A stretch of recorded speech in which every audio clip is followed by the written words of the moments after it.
T20 world cup సెమీఫైనల్లో భాగంగా నేడు టీమిండియా ఇంగ్లాండ్తో కీలక మ్యాచ్ ఆడనుంది. ఈ మ్యాచ్కు ముందు భారత జట్టు ఫీల్డింగ్పై భారత మాజీ wicket keeper batter Parthiv Patel కీలక వ్యాఖ్యలు చేశారు. ముఖ్యంగా క్యాచింగ్ విషయంలో టీమిండియా మరింత జాగ్రత్తగా ఉండాలని ఆయన హెచ్చరించారు. ఈ టోర్నమెంట్లో ఇప్పటివరకు టీమిండియా మంచి ప్రదర్శన ఇస్తున్నప్పటికీ ఫీల్డింగ్లో కొన్ని తప్పిదాలు కనిపిస్తున్నాయని పార్థివ్ అన్నారు. ముఖ్యంగా క్యాచ్లు మిస్ అవ్వడం జట్టుకు పెద్ద సమస్యగా మారిందన్నారు.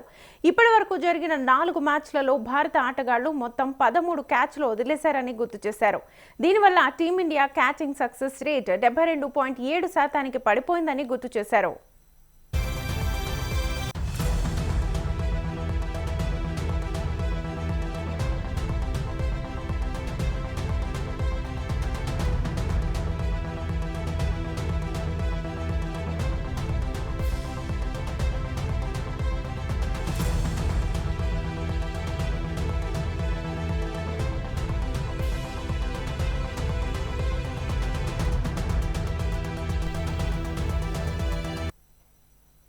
మరోవైపు ఫీల్డింగ్ విషయంలో తరచూ విమర్శలు ఎదుర్కొనే పాకిస్తాన్ జట్టు ఈ విషయంలో భారత్ కంటే మెరుగ్గా నిలిచిందని చెప్పారు.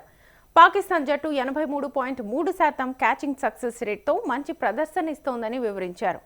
ఇలాంటి సమయంలో భారత్ కూడా ఫీల్డింగ్లో మరింత శ్రద్ధ పెట్టాల్సిన అవసరం ఉందన్నారు. సెమీఫైనల్ వంటి కీలక మ్యాచ్లలో చిన్న తప్పిదాలే మ్యాచ్ ఫలితాన్ని మార్చేస్తాయని పార్థివ్ అభిప్రాయపడ్డారు. ఒక క్యాచ్ మిస్ అయితే అది ప్రత్యర్థి జట్టుకు పెద్ద అవకాశంగా మారే అవకాశం ఉందన్నారు. అందుకే ఫీల్డింగ్ సమయంలో ఆటగాళ్లు మరింత అప్రమత్తంగా ఉండాలని సూచించారు.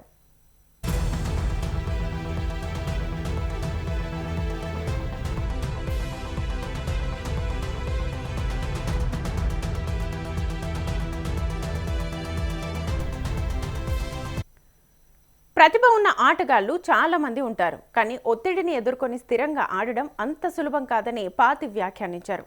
వెస్టిండీస్ మ్యాచ్లో సంజు చాలా ప్రశాంతంగా ఆడాడని చెప్పారు. బంతిని బలంగా కొట్టేందుకు తొందరపడకుండా పరిస్థితిని అర్థం చేసుకుని బాధ్యతగా ఇన్నింగ్స్ను నిర్మించాడన్నారు. అలాంటి ఇన్నింగ్స్ను ఏ ఆటగాడైనా జీవితాంతం గుర్తుంచుకుంటాడని పార్థివ్ చెప్పారు. సంజు తన సామర్థ్యాన్ని అద్భుతంగా చూపించాడని తెలిపారు. ఇక నేటి సెమీఫైనల్ మ్యాచ్లో భారత బ్యాటర్లు ఎలాంటి ఒత్తిడికి లోనవ్వకూడదని పార్థివ్ సూచించారు. అదే సమయంలో ఫీల్డింగ్లో కూడా మెరుగైన ప్రదర్శన ఇవ్వాల్సిన అవసరం ఉందన్నారు. క్యాచ్లు మిస్ చేయడం లేదా మిస్ఫీల్డ్ చేయడం జరిగితే మ్యాచ్ చేజారే ప్రమాదం ఉందని హెచ్చరించారు. ఇంత దూరం వచ్చి సెమీఫైనల్లో ఓడిపోతే అది జట్టుకు పెద్ద నిరాశగా మారుతుందని పార్థివ్ చెప్పారు. అందుకే ప్రతి విభాగంలోనూ జట్టు అత్యుత్తమ ప్రదర్శననివ్వాలని సూచించారు.